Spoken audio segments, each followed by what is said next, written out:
hari ini kita kembali belajar di rumah untuk menghindari penyebaran COVID-19. Kali ini kita belajar matematika mantul, manfaat betul, tentang lingkaran. Yuk kita simak bersama. Ji, main yang bener dong, Ji. Iya, sorry, Jam. Wah, kan. Wih, Chef, rapi banget. Mau kemana nih? Mau ngerjain tugas MTK nih, cuy. Besok dikumpulin. Demi apa? Demikian, sekian, terima kasih. Ya, serius, Chef. Tugas apaan? Tugasnya enak nih. Kita disuruh beli martabak pizza, terus dipotong-potong. Wah, enak tuh. Boleh. Baca sendiri nih tugasnya. Lagian zaman sekarang tuh ngapain keluar-keluar capek-capek? Bisa lewat online. Iya tuh, ide bagus. Lagian kita juga lagi mager. Yaudah, pesen ya. Es kru. Ya, gagal tuh persona deh. Yang ini nih, gimana? Iya, udah berangkat. Nah, tuh dateng.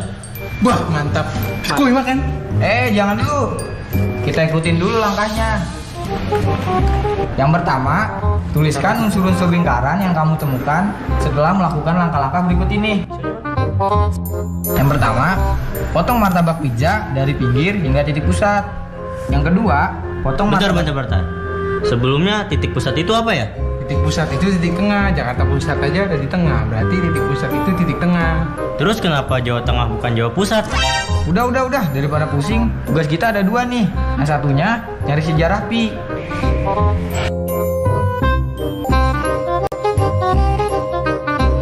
Loh, kok dibawa pulang?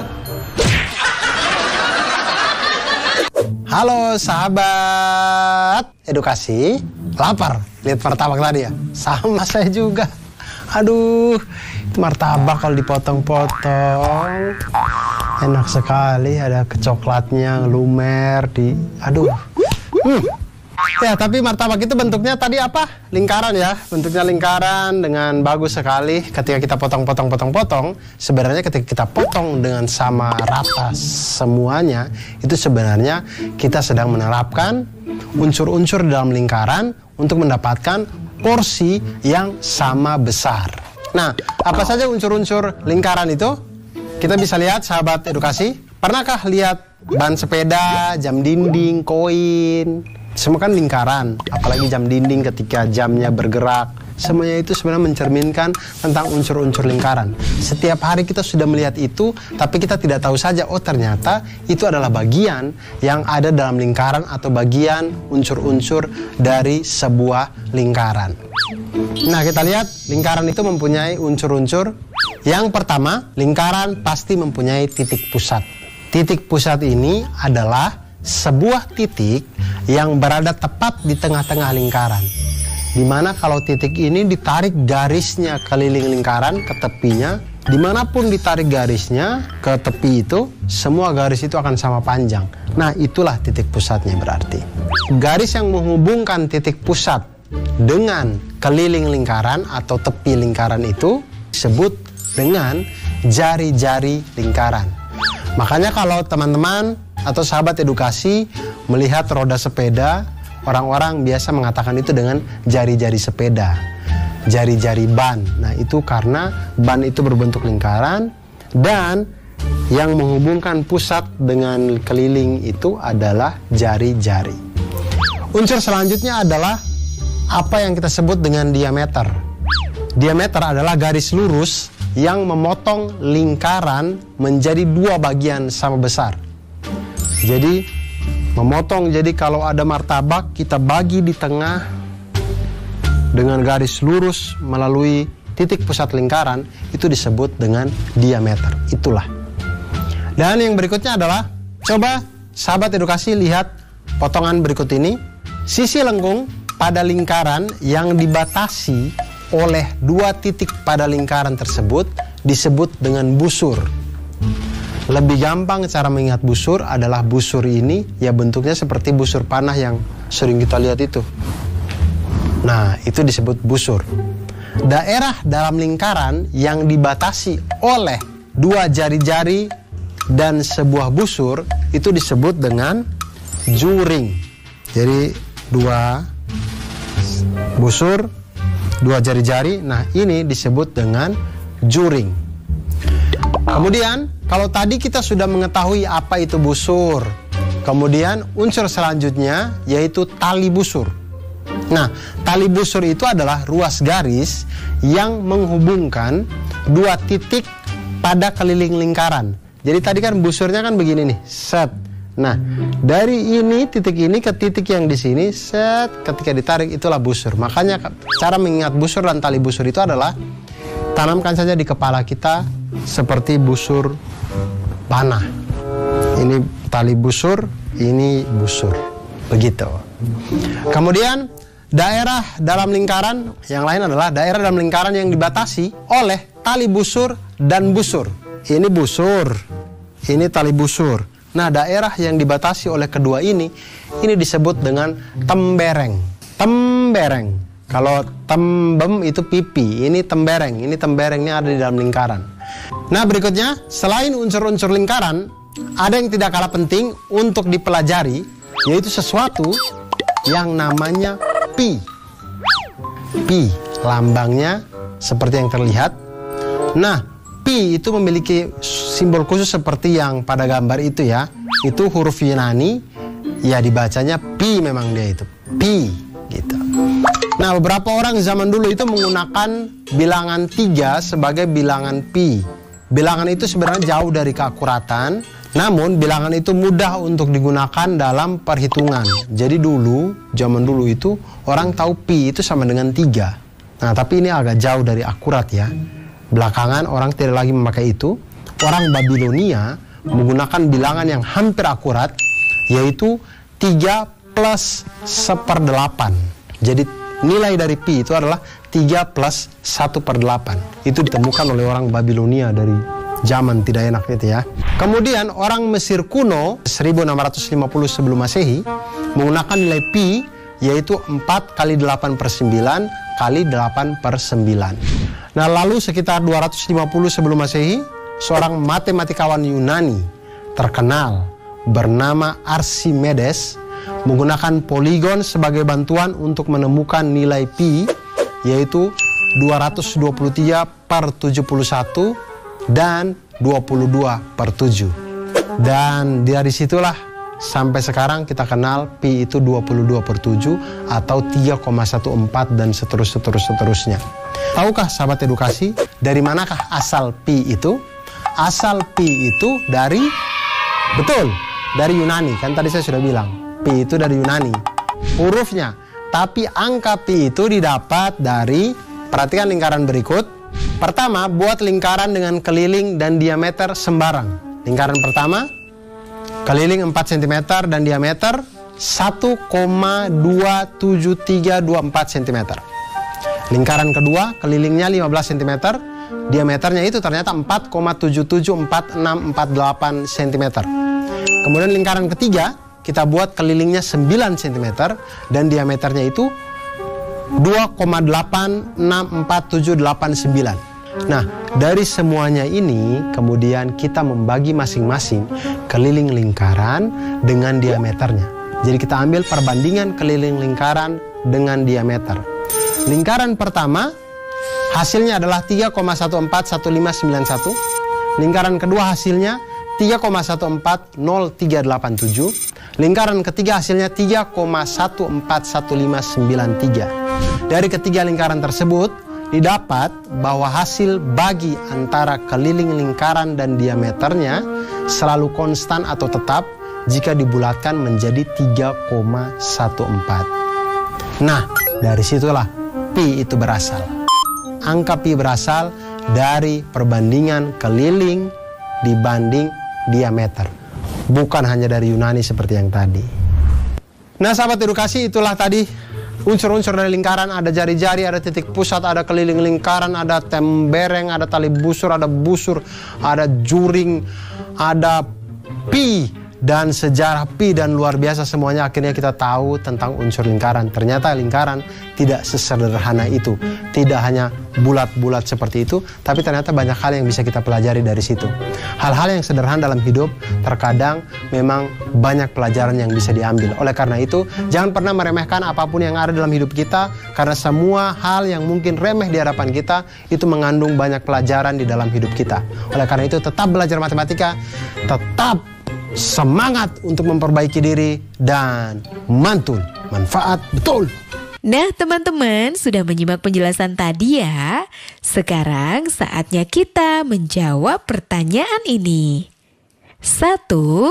Sebutkan 3 unsur pada lingkaran dan pengertiannya. 2. V merupakan perbandingan antara titik-titik dan titik-titik.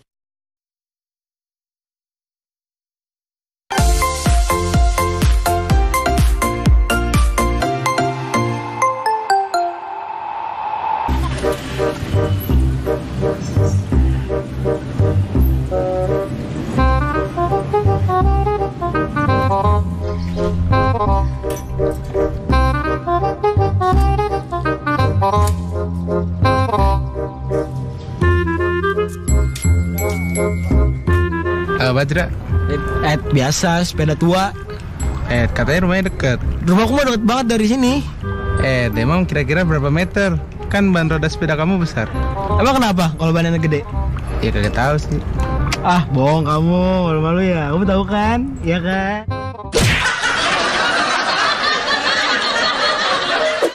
Nah, sahabat edukasi, itu tadi kalau putaran lingkaran itu ketika kita membuat dalam lintasan, itu akan menjadi satu garis lurus, yang mana garis lurus itulah yang kita sebut sebagai keliling lingkaran. Nah, untuk lebih jelasnya, sahabat edukasi silakan perhatikan animasi berikut ini.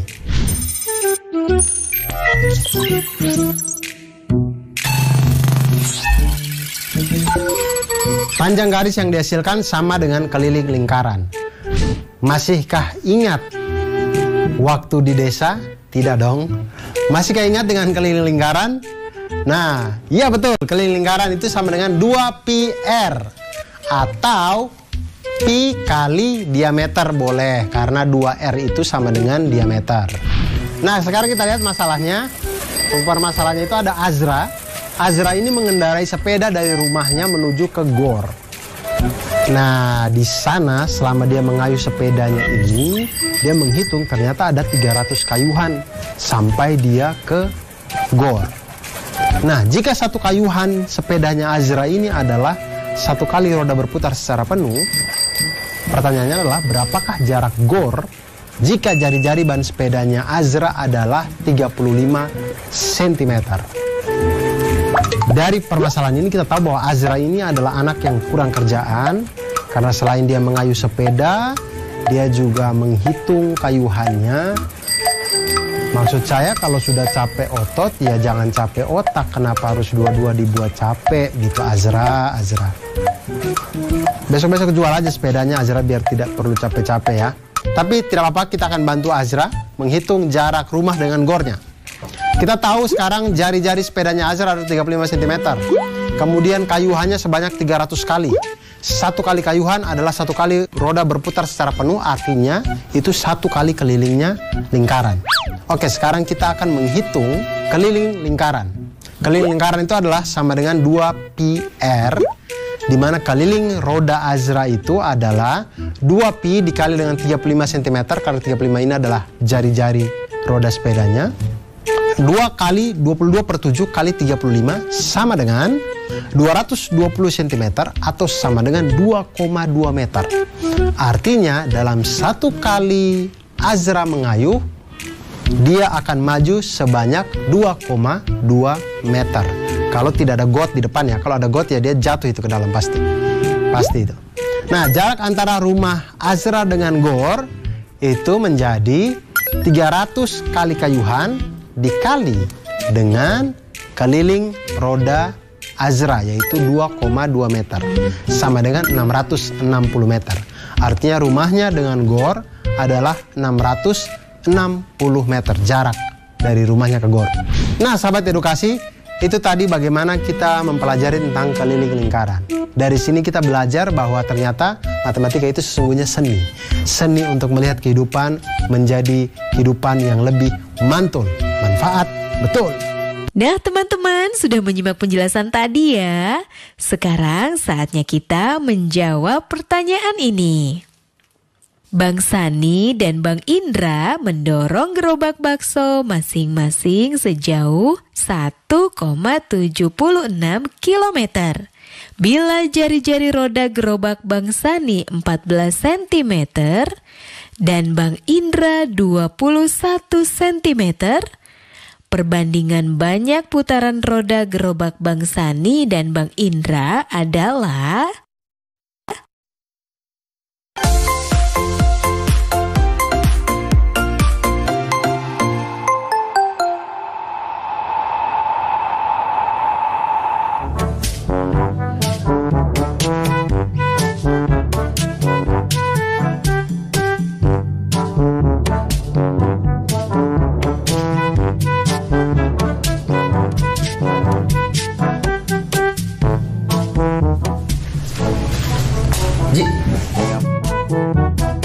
Ngapain, Jik? Ini ngajarin baris berbaris. Baris berbaris? Kok kue baris berbaris? Ajarin aku juga dong. Emang kamu kue? Ji, ini aku ambil satu boleh Ji ya? Jangan. Aduh, belum selesai aku ini, malah ngambil pakai tangan kiri lagi. Iya, maaf. Emang kamu lagi ngapain sih sebenarnya? Ini aku lagi nyusun ini. Tadi kan bentuknya lingkaran. Iya. Terus aku potong-potong, aku jadiin persegi panjang. Oh, tapi kayaknya nggak ada gunanya deh. Kamu malah ngatain. Ya udah, aku bagi dah. Jangan. Ini bagus banget San deh. Ini jadi lebih bagus kok.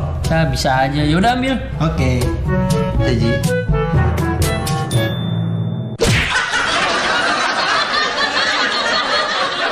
Hai sahabat edukasi, itu tadi ya teman-teman kita tadi itu sebenarnya mereka sedang mencoba untuk membuktikan rumus dari luas lingkaran. Seperti apa?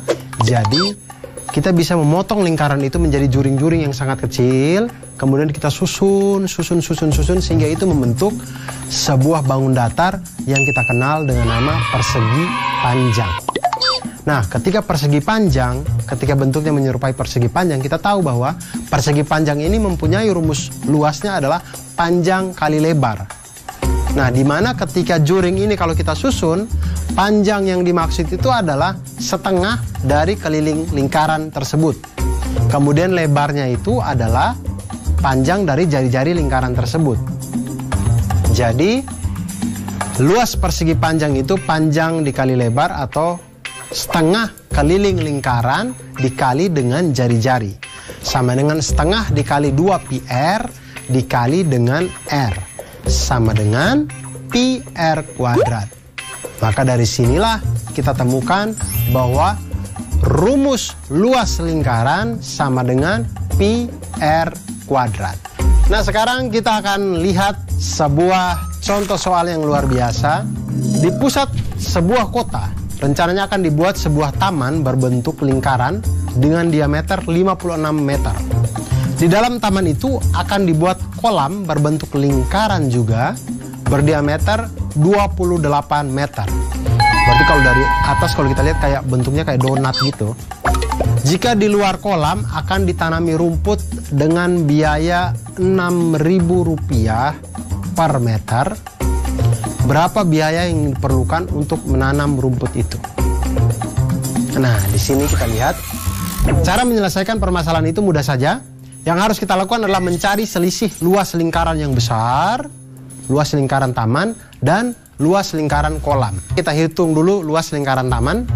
Jari-jari dari lingkaran taman itu adalah setengah dari 56 meter, karena 56 meter adalah diameternya. Artinya jari-jari lingkaran taman adalah 28 meter. Maka luas lingkaran taman adalah pi r kuadrat sama dengan 22/7 dikali dengan 28 kuadrat. Luas taman sama dengan 2464 meter persegi. Sekarang kita menghitung luas dari lingkaran kolam.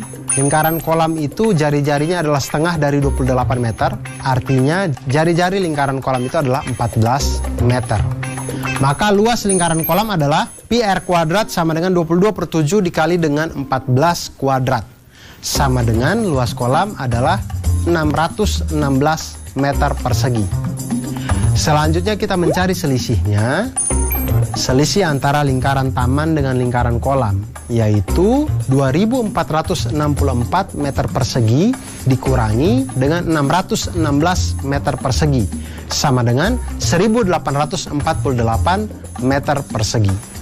Nah, biaya yang dibutuhkan untuk ditanami rumput, jadi ini lingkaran taman, kolam, pinggir-pinggirnya rumput, banyaknya rumput yang akan digunakan atau biayanya adalah luas rumput dikali dengan biaya per meter persegi. Nah, luas rumput tadi adalah 1848, kemudian biayanya adalah 6.000 per meter persegi. Oleh karena itu, dikalikan 1848 meter persegi dikali dengan 6.000 rupiah per meter persegi sama dengan 11.088.000 rupiah. Biaya yang dibutuhkan untuk menanam rumput di taman kota tersebut adalah 11.088.000 rupiah. Oleh karena itu kalau tamannya sudah jadi, dilarang untuk menginjak rumput. Karena rumput itu harganya 11 juta, mahal, dibuat dari pajak kita, jadi harus kita lestarikan. Oleh karena itu, sahabat edukasi, sampai di sini kita sudah bicara tentang keliling lingkaran, luas lingkaran, kita sudah bicara juga tentang unsur-unsur lingkaran. Dan penting untuk kita untuk mengetahui, menjaga fasilitas publik, jangan injak rumput sembarangan, karena semua itu adalah milik kita bersama, harus kita jaga, seperti kita menjaga semangat kita untuk belajar matematika agar menjadi orang yang mantul, manfaat, betul. Nah teman-teman, sudah menyimak penjelasan tadi ya. Sekarang saatnya kita menjawab pertanyaan ini. Sebuah taman berbentuk seperti gambar. Daerah yang diarsir adalah taman yang akan ditanami rumput. Pengelola taman mengatakan bahwa ia memerlukan uang setidaknya 1 juta rupiah untuk menanam rumput di taman itu. Jika penanaman rumput setiap meter persegi membutuhkan biaya 100.000 rupiah, apakah kamu setuju dengan pernyataan pengelola taman?